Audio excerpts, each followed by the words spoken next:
मागील तासाला आपण दिलेल्या स्टेटमेंटचं निगेशन हे लॉज यूज करून फाइंड कसे करायचे हे बघितलं.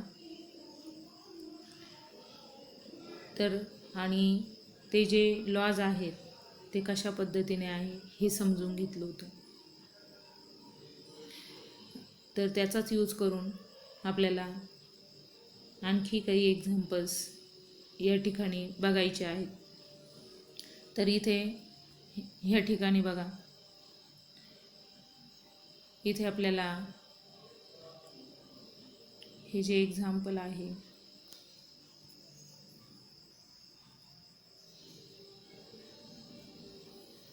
rewrite the following statements without using if then.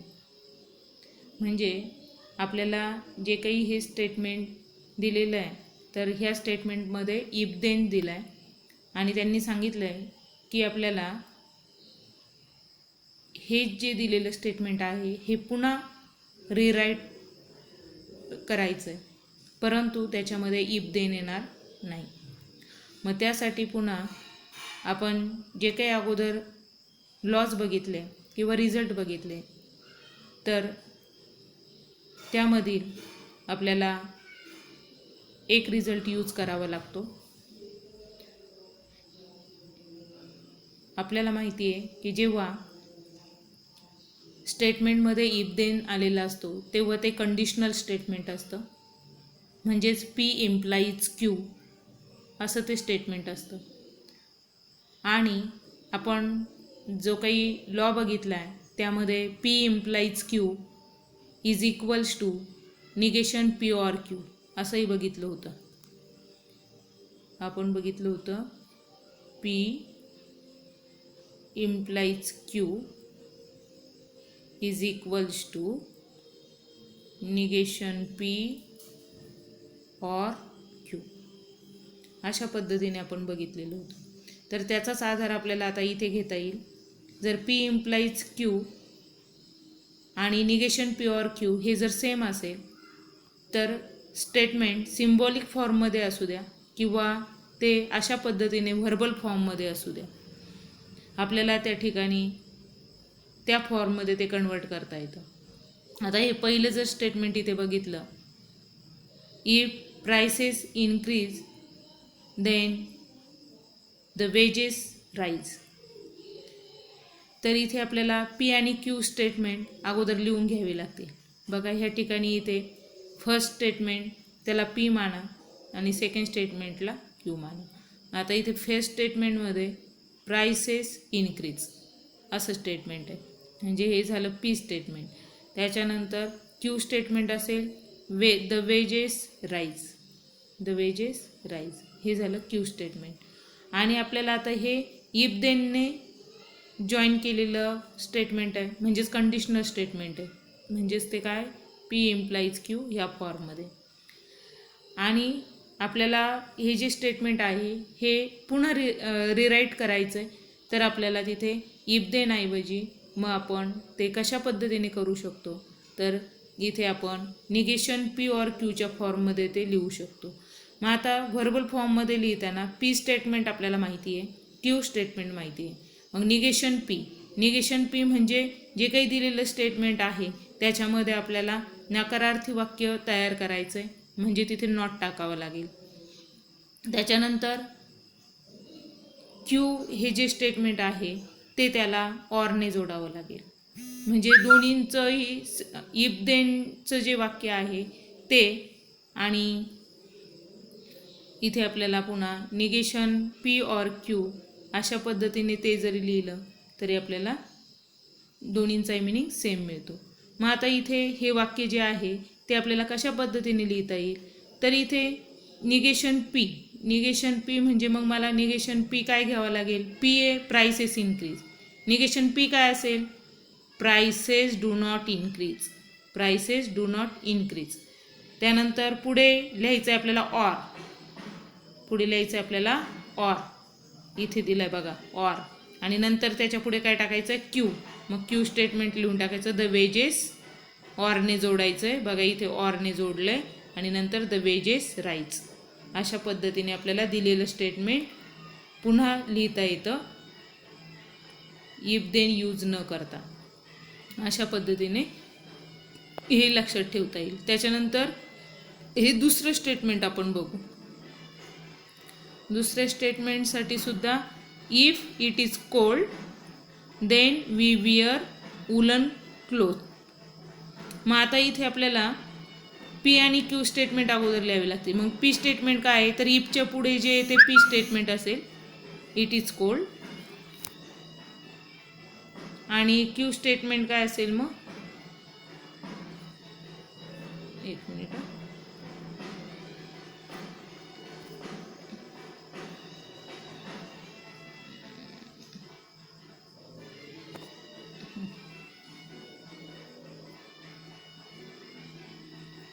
मग आता इथे पी स्टेटमेंट असेल इट इज कोल्ड आणि क्यू स्टेटमेंट असेल वी विअर वुलन क्लोथेस.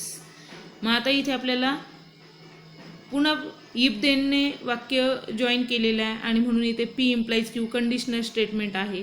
पुन्हा पी इम्प्लाइज क्यू काय असतं, तर निगेशन पी ऑर क्यू, आणि म्हणून हे सुद्धा स्टेटमेंट मला त्याच पद्धतीने लिहिता येईल. निगेशन पी कन्सिडर करावं लागेल. पी जर इट इज कोल्ड असेल तर निगेशन पी असेल इट इज नॉट कोल्ड. त्यानंतर पुढे टाकायचं आहे ऑर, म्हणून इथे ऑर लिहिलं आहे. त्यानंतर क्यू स्टेटमेंट लिहायचं आहे, तर क्यू स्टेटमेंट आहे वी विअर वुलन क्लोथेस. अशा पद्धतीने आपण स्टेटमेंट जे आहे ते कंडिशनल स्टेटमेंट दिलेलं असेल तर ते आपण निगेशन पी ऑर क्यूच्या फॉर्ममध्ये लिहू शकतो. त्यानंतर पुढचे जे एक्झाम्पल आहे ते 4-4 मार्कांसाठी विचारले जाऊ शकतात. तर इथे विदाऊट युजिंग ट्रूथ टेबल, इथे बघा हे जे एक्झाम्पल आहे without using truth table prove that.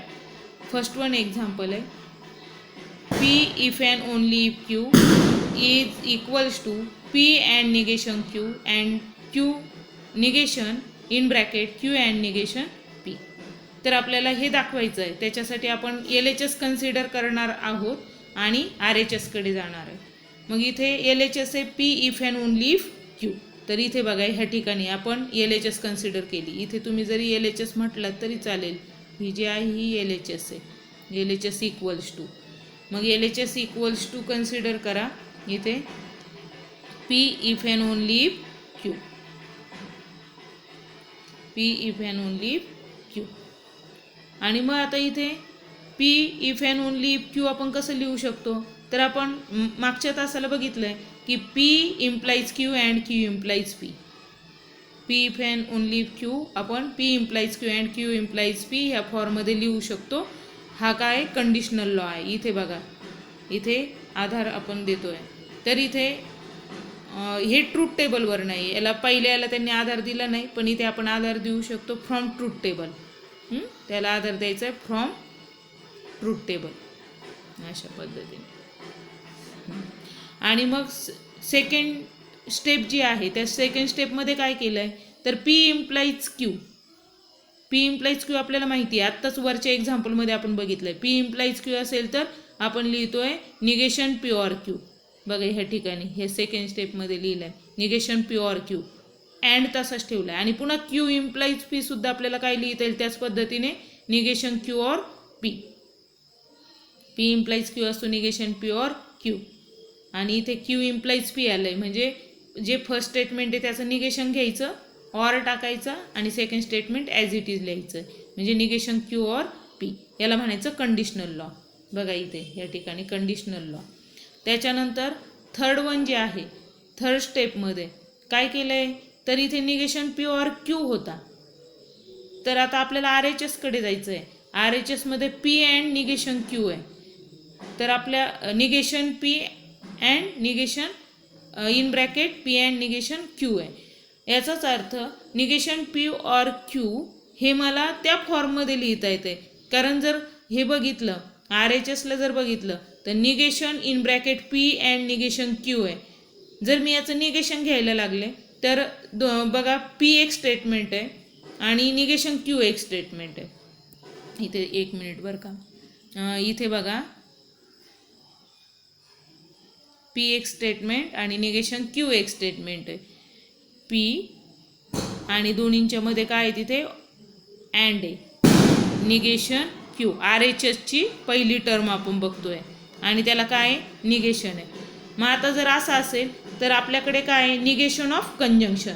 जर दोन स्टेटमेंट अँडने जोडलेले असतील आणि त्याचं जर निगेशन आपण घेत असू तर त्याला आपण काय म्हणतो निगेशन ऑफ कंजंक्शन किंवा त्याला डिमॉर्गन्स लॉ पण म्हणतो. मग आता इथे डिमॉर्गन्स लॉ काय आहे किंवा निगेशन ऑफ कंजंक्शन काय आहे तर जेव्हा आपण कंजंक्शनचं निगेशन घेतो तेव्हा आपण काय करतो निगेशन ऑफ फर्स्ट स्टेटमेंट और निगेशन ऑफ सेकंड स्टेटमेंट. मग इथे तसंच करा. मग negation of first statement that is negation of P. Negation of first statement means negation of P. दोन्हींच्या मध्ये इथे अँड असेल म्हणजे कंजंक्शन असेल तर इथे काय येतं डिमॉर्गन्समध्ये ऑर येतो. आणि नंतर निगेशन ऑफ सेकंड स्टेटमेंट. मग निगेशन ऑफ सेकंड स्टेटमेंट काय आहे निगेशन क्यू आहे. मग निगेशन ऑफ निगेशन क्यू इथे काय मिळेल मला निगेशन ऑफ निगेशन क्यू. आणि निगेशन ऑफ निगेशन क्यू काय असतो क्यू असतो. Negation of negation Q is Q. तर आता इथे जर बघितलं ह्या सेकंड स्टेपमध्ये बघा तुम्ही सेकंड स्टेपमध्ये तुम्हाला पहिल्या ब्रॅकेटमध्ये काय आलं आहे निगेशन पी ऑर क्यू मिळालं आहे. मग निगेशन पी ऑर क्यू इथे बघा निगेशन पी ऑर क्यू हा कशा बरोबर आहे तर negation of in bracket P and negation Q. Negation of P and negation Q म्हणून त्यांनी काय केलं आहे की तो जो ब्रॅकेट आहे पहिला तो याने रिप्लेस केला आहे. निगेशन पी अँड बघा इथे या ठिकाणी ओम साई negation of P and negation Q. त्याच्यानंतर दोन्हींच्या मध्ये अँड आहे तो अँड तसाच ठेवला. आणि सेकंड स्टेटमेंटसाठी सुद्धा तसंच केलं आहे. सेकंड ब्रॅकेट बघा मग ह्याच पद्धतीने पुन्हा सेकंड ब्रॅकेटचं आपल्याला करता येईल. इथे बघू आपण इथे हे जे सेकंड ब्रॅकेट आहे निगेशन क्यू ऑर पी आहे. निगेशन क्यू ऑर पी आहे. आणि इकडे जर बघितलं इथे जर बघितलं तर तुमच्या एक गोष्ट लक्षात येईल आर एच एसला इथे सुद्धा काय आहे negation Q and negation P. मग आता इथे सुद्धा काय आहे negation Q and negation P. R H एसचा विचार करतोय आपण. मग आता इथे निगेशन ऑफ कंजंक्शन आहे. मग निगेशन ऑफ कंजंक्शन मग याच्यासारखंच पुन्हा करावं लागेल. Negation of first statement negation of Q इथे कंजंक्शन असेल म्हणजे अँड असेल तर इथे डिमॉर्गन्समध्ये ऑर येतो. आणि इथे negation of negation P negation of second statement म्हणजेच negation of negation P. Negation of negation P काय असतो पी असतो. आणि म्हणून इथे निगेशन क्यू ऑर पी ह्या ठिकाणी बघा इथे सेकंड स्टेपमध्ये निगेशन क्यू ऑर पी याच्याऐवजी त्यांनी काय टाकलं आहे तर इथे टाकलं आहे negation of Q and negation P. त्याला कारण काय आहे तर निगेशन ऑफ कंजंक्शन किंवा त्याला आपण डिमॉर्गन्स लॉ म्हणतोय. बघा इथे आधार दिला आहे इथे डिमॉर्गन्स लॉ. तर अशा पद्धतीने आपण डिमॉर्गन्स लॉ यूज करून आपल्या प्रूफकडे येऊ शकतो. समजा एल एच एस कन्सिडर करून आर एच एसकडे एखाद्याला नाही येता आलं तर काय करायचं. आता पहिली स्टेप तर तुम्ही करू शकता P if and only if Q असेल तर तुम्ही P implies Q and Q implies P हे ट्रूथ टेबलवरनं लिहू शकता म्हणजे तिथे आधार देऊ शकता फ्रॉम ट्रूथ टेबल. सेकंड स्टेपकडे पण येऊ शकता. सेकंड स्टेपमध्ये काय आहे P implies Q is equals to negation P or Q आणि Q implies P is equals to negation Q or P हे तुम्हाला माहिती आहे म्हणजे तुम्ही सेकंड स्टेपकडे पण येऊ शकता. पण थर्ड स्टेपकडे समजा नाही येता आलं तर तुम्ही आता इथे या दोन स्टेप झाल्यानंतर आर एच एस कन्सिडर करू शकता.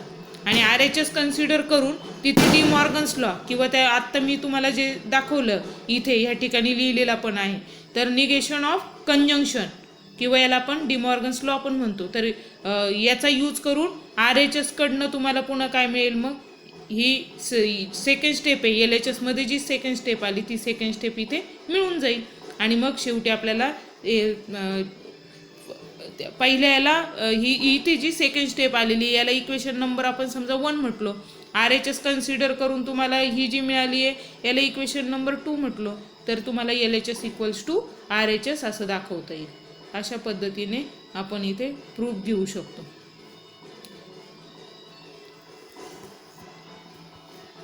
तर इथे ही गोष्ट इथे लक्षात ठेवा P if and only if Q एकदा LHS कन्सिडर केली तर 2 स्टेपपर्यंत जा, पुढे नाही सुचलं तर RHS कन्सिडर करा आणि RHS कन्सिडर केल्यानंतर ह्या RHSसाठी पुन्हा निगेशन ऑफ कंजंक्शन वापरा किंवा त्याला आपण डिमॉर्गन्स लॉ म्हणतो तो वापरा.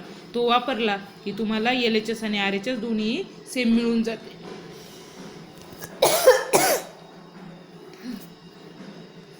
थांब जरा वेळ. त्याच्यानंतर सेकंड एक्झाम्पल जे आहे तर त्या सेकंड एक्झाम्पलमध्ये निगेशन ऑफ P और Q. इथे जे सेकंड एक्झाम्पल आहे निगेशन P और Q और in bracket negation P and Q is equals to negation P. तर इथे बघा ह्या ठिकाणी LHS कन्सिडर करा. LHS कन्सिडर केल्यानंतर आता इथे पहिला जो आहे इथे निगेशन P और Q, negation of in bracket P और Q म्हणजे निगेशन ऑफ डिसजंक्शन आहे किंवा डिमॉर्गन्स लॉ आहे. मग डिमॉर्गन्स लॉ इथे वापरला तर काय लिहिता येईल मला, negation of P and negation of Q. Negation of disjunction सर्वांना माहिती आहे आणि म्हणून इथे ह्या स्टेपमध्ये negation P and negation Q घेतलाय. दोन्हींच्या मध्ये ऑर आहे, तो ऑर तसाच ठेवलाय आणि पुन्हा सेकंड ब्रॅकेट आहे तसाच ठेवलाय निगेशन P अँड Q. ही पहिली स्टेप इथे कंप्लीट झाली आणि शेजारी आधार दिलाय डिमॉर्गन्स लॉ. त्याच्यानंतर सेकंड स्टेपकडे जाऊ आपण. सेकंड स्टेपमध्ये बघा आता इथे दोन्ही ब्रॅकेटचं निरीक्षण जर केलं तर दोन्ही ब्रॅकेटमध्ये निगेशन P अँड हे कॉमन दिसतंय. दोन्ही ठिकाणी निगेशन P अँड आणि निगेशन P अँड कॉमन दिसतंय इथे पहिल्या स्टेपमध्ये ह्या ठिकाणी इथे आणि इथे. मग आता इथे दोन्ही ठिकाणी तेवढं जर कॉमन असेल आणि दोन ब्रॅकेटच्या मध्ये ऑर असेल तर आपण डिस्ट्रीब्युटिव्ह लॉ यूज करू शकतो. मग आता डिस्ट्रीब्युटिव्ह लॉ यूज करताना इथे मला कसं लिहिता येईल तर इथे दोन्हींच्या मध्ये इथे निगेशन P अँड जो कॉमन आहे तो अगोदर लिहून घ्या. इथे बघा या स्टेपमध्ये निगेशन P अँड हे कॉमन आहे तर ते लिहून घेतलं आणि ब्रॅकेटमध्ये मग काय शिल्लक राहील तर निगेशन P अँडच्या पुढे पहिल्या ब्रॅकेटमध्ये निगेशन Q तो लिहिला, दोन्ही ब्रॅकेटच्या मध्ये ऑर आहे तो लिहिला आणि नंतर पुन्हा सेकंड ब्रॅकेटमध्ये निगेशन P अँडच्या पुढे काय Q आहे तो Q लिहिलाय. अशा पद्धतीने म्हणजे जे कॉमन आहे ते ब्रॅकेटच्या बाहेर लिहून घ्यायचं. इथे निगेशन P अँड कॉमन होतं ते लिहून घेतलं आणि ब्रॅकेटमध्ये उरलेलं लिहिलंय. मग उरलेलं काय तर निगेशन Q और Q. दोन ब्रॅकेटच्या मधला ऑर जो आहे तो ऑर येईल, पहिल्या ब्रॅकेटमधनं निगेशन Q येईल, दुसऱ्या ब्रॅकेटमधनं Q येईल. याला म्हणायचं डिस्ट्रीब्युटिव्ह लॉ. बघा इथे आधार पण दिलाय डिस्ट्रीब्युटिव्ह लॉचा. आणि त्या पुढच्या स्टेपमध्ये बघा आता निगेशन P अँड आता ब्रॅकेट सोडवायचं आहे आपल्याला. मग ब्रॅकेट काय निगेशन Q और Q, पण आपण लॉज बघितले त्या लॉमध्ये हा एक लॉ बघितलाय की एक स्टेटमेंट आणि त्याचं निगेशन यांचं कंजंक्शन किंवा डिसजंक्शन असेल तर त्याला आपण काय म्हणतो कॉम्प्लिमेंटेशन लॉ. तर आता इथे कॉम्प्लिमेंटेशन लॉ यूज करावा लागेल. निगेशन Q और Q आपल्याला काय मिळतं तर जरी तुमचा तो पाठ झाला नाही तरी तुम्ही ऐन वेळी Q हा व्हॅल्यू T ठेवू शकता किंवा F ठेवू शकता. समजा जर T ठेवली तर निगेशन T और T और F we get T, F और T वी गेट T. म्हणजे जर तुम्हाला T आणि Fचं डिसजंक्शन घ्यायचं असेल तर ते दोन्ही वेळेस Tच मिळतं आणि म्हणून निगेशन Q और Q इक्वल्स टू T असतो. याला आपण कॉम्प्लिमेंटेशन लॉ म्हटलेलो आहे. तर हा कॉम्प्लिमेंटेशन लॉ इथे आपल्याला वापरायचा आहे. तर इथे कॉम्प्लिमेंटेशन लॉ एकतर लक्षात ठेवता आला तर ठीकच आहे, नाही आला तरी तुम्ही अशा पद्धतीने ऐनवेळी काल सांगितलं हे मी की तिथे इथे तुम्ही Qचे इथे एकदा T ठेवा आणि एकदा F ठेवा. मग एक T ठेवला तर त्याचं निगेशन F येईल. म्हणजेच एक T आणि एक F यांचं डिसजंक्शन नेहमी काय असतं Tच असतं आणि म्हणून आपल्याला इथे मिळालं निगेशन P अँड T. ह्या ब्रॅकेटची किंमत मिळाली T. शेजारी आधार द्यायचा कॉम्प्लिमेंटेशन लॉ. आणि नंतर निगेशन P अँड T तर इथे T किंवा F बरोबर एखादं जर स्टेटमेंट आलं असेल तर याला आपण आयडेंटिटी लॉ म्हणतो. मग इथे आयडेंटिटी लॉनुसार आपल्याला निगेशन P अँड T काय मिळतो तर ह्या T बरोबर निगेशन P ची किंमत एकदा T टाका आणि एकदा F टाका. टी जर टाकली तर T and T we get T, आणि जर एफ टाकली तर F and T we get F. म्हणजे कशानुसार व्हॅल्यू चेंज होते, तर निगेशन पीच्या व्हॅल्यूनुसार निगेशन पी अँड टीची व्हॅल्यू चेंज होते, आणि म्हणून negation P and T we get negation P. म्हणून आपल्याला काय मिळेल तिथे, negation P and T equals to negation P. म्हणजे इथे जे स्टेटमेंट आहे ते स्टेटमेंट इथे मिळून जाईल. तर अशा पद्धतीने आपल्याला आर एच एस दाखवता आले, आणि आर एच एस बघा आपल्याला पाहिजे होती निगेशन पी, तर ह्या पद्धतीने आपल्याला ते मिळाले. त्याच्यानंतर थर्ड एक्झाम्पलमध्ये बघा, थर्ड एक्झाम्पल जे आहे, तर थर्ड एक्झाम्पलमध्ये इथे या ठिकाणी negation P and Q is equivalent to P or Q and negation P. मग आता इथे पुन्हा LHS कन्सिडर करा, किंवा आता इथे RHS कडून LHS कडे जाणं सोपं आहे म्हणून इथे RHS कन्सिडर केलेली बघा थर्ड एक्झाम्पलमध्ये. तर आपल्याला सिम्प्लिफाय करायला जिथे वाव असतो तर ते आपण साधारणपणे कन्सिडर करायचं. इथे RHS जर घेतली तर LHS कडे जाणं खूप सोपं जातं आहे. मग आता इथे बघा RHS P and Q and negation P. तर इथे बघा 3 स्टेटमेंट आहे, P Q आणि निगेशन P असे 3 स्टेटमेंट आहे, आणि त्यांच्यामध्ये काय काय तर अँडच आला आहे. मग आता अँड आला असेल तर आपण असोसिएटिव्ह लॉ यूज करू शकतो.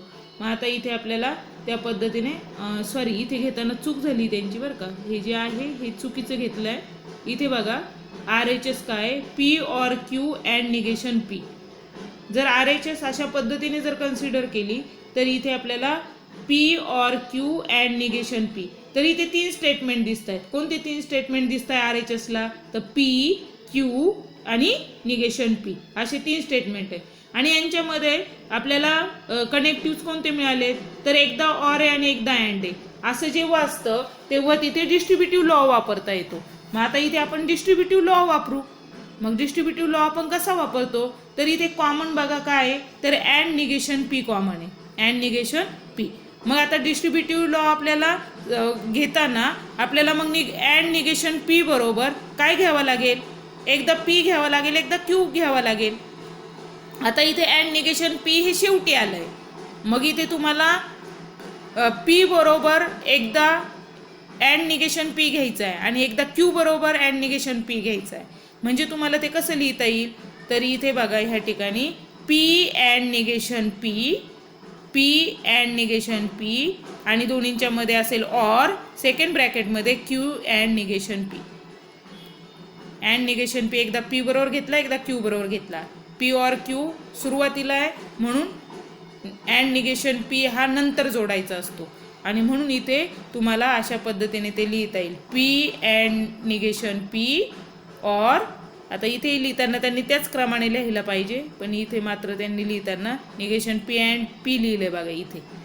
पण तसं पाहिलं गेलं तर P अँड निगेशन P क्रमानेच आपण लिहूया, म्हणजे आपल्याला इथे मिळेल P अँड निगेशन P और Q अँड निगेशन P या पद्धतीने. इथे वाटलंच तर मी तुम्हाला लिहून दाखवते. इथे आपल्याला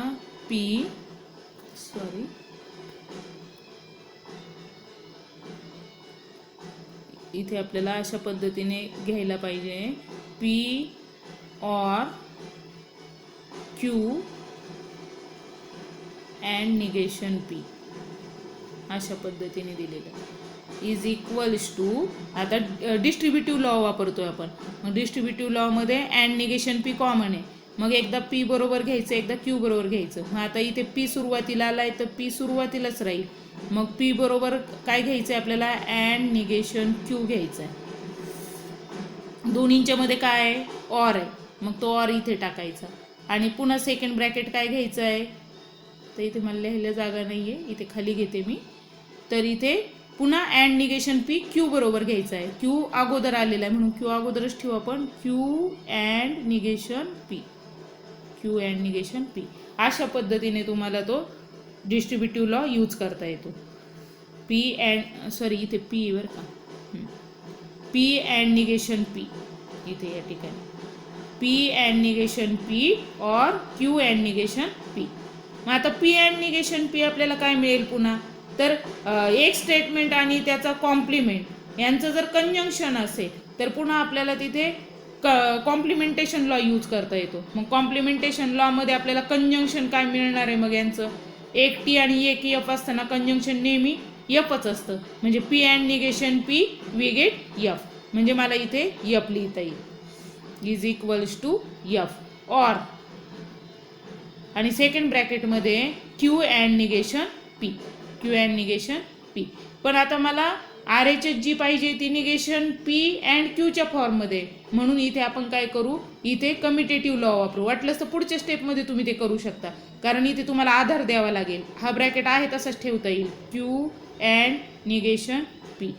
मग इथे शेजारी आधार काय देणार आपण, तर कॉम्प्लिमेंटेशन लॉ. कारण मी काय केलं आहे, पी अँड निगेशन पी हा याची व्हॅल्यू एफ ठेवली आहे. ही कशावरनं, तर कॉम्प्लिमेंटेशन लॉवरनं.